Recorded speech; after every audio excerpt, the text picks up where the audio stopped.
memang senyum itu merupakan sesuatu yang dia perlihatkan dari luar, tapi apa yang terjadi dalam hatinya ini yang perlu. Kalau kita lihat seorang yang dihukum koruptor, apakah betul dihukum? Itu menjadi tanda tanya besar. Jadi dari banyak berita-berita yang kita lihat, seorang koruptor itu dihukumnya hanya di atas kertas, tapi tidak betul-betul masuk penjara. Kalau masuk penjara hanya hari-hari tertentu. Misalnya kalau kita ikuti Lebaran akan penuh tuh. Semua akan ada di situ memamerkan diri bahwa mereka ikuti hukuman. Tapi di luar itu apakah ada? Jadi sebetulnya lebih baik kita meminta agar hukuman betul-betul dijalankan dan dapat dibuktikan.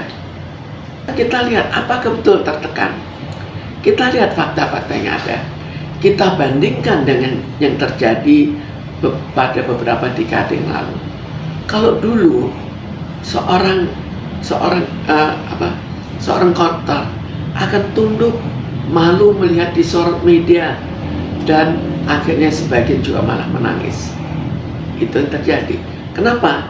Karena bagi mereka akan masuk penjara. Tapi sekarang apakah ada yang begitu? Sekarang sudah, bahkan sebelum ini mereka melambai-lambaikan tangannya. Tapi sekarang barangkali mereka merubah, tidak melambaikan tangan lagi, tapi tetap tidak stres. Apa yang stres?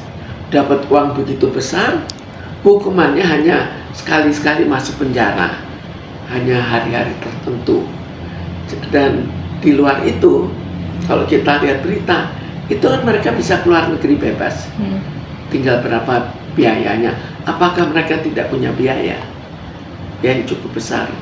Lalu kedua yang perlu kita minta, usut siapa lagi ikut terlibat. Jadi tuntaskan, jangan terus-terusan kita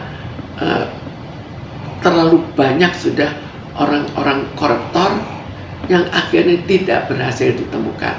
Jadi kalau kita lihat ini saja, bagaimana bisa suatu kejadian yang terlalu menyolong, terlalu terbuka, tapi baru berapa tahun diketahui. Sekarang berikutnya minta siapa lagi terlibat, baik itu terlibat dalam hal pencucian uangnya maupun terlibat dalam hal backingnya. Semua itu yang rasanya belum tuntas. Kalau masalah hukuman sekarang memang di atas kertas diberikan, tapi kita lakukan apakah dijalankan atau tidak.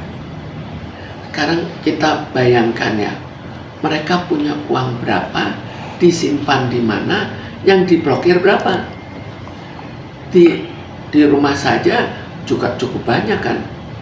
Apakah cukup? Apakah itu tidak berlebih untuk hidup hedon? Kalau sudah berlebih, ya sebagian disita sih, tertawa saja dia. Belum tentu penghasilan tidak tetap berjalan. Biasanya beberapa saat memang mereka meredakan diri dulu. Tapi kan tetap saja uang sudah terlalu banyak. Apakah mereka betul-betul kecewa? Nggak ada kekecewaan.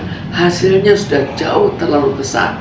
Sekarang orang lain masyarakat, mau nggak kamu nggak usah pakai salah, dipersalahkan tapi dapat duit banyak? Mau. Jadi di sini juga, apalagi dia sebagai orang yang salah, punya ditegaskan dan dapat disaksikan. Jadi dapat dimonitor. Misalnya apakah boleh ditinjau secara lebih sering. Jadi bisa kelihatan, nggak perlu harus ketemu orangnya, tapi bisa dilihat bahwa dia memang ada di penjara. Apalagi itu pun masih bahwa kamar penjaranya kan sudah kamar yang cukup enak, tapi masih mending lah, asal dia di penjara saja sudah mending gitu. Tapi itu kan tidak berjalan, bisa jalan-jalan semau dia.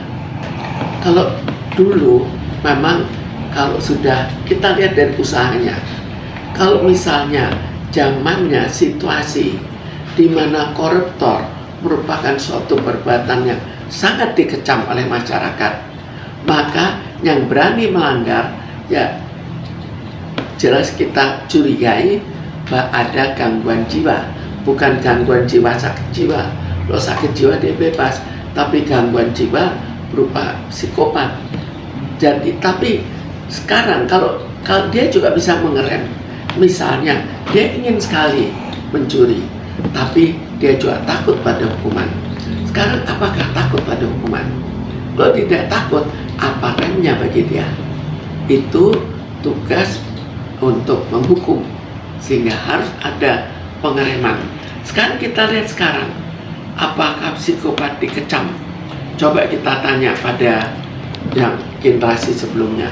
Itu kan kalau kita sudah ketemu sebagai seorang koruptor, kita itu malunya setengah mati. Anak-anak kita kecam, tapi sekarang koruptor orang-orang tetap mendekat, biar dapat bagian.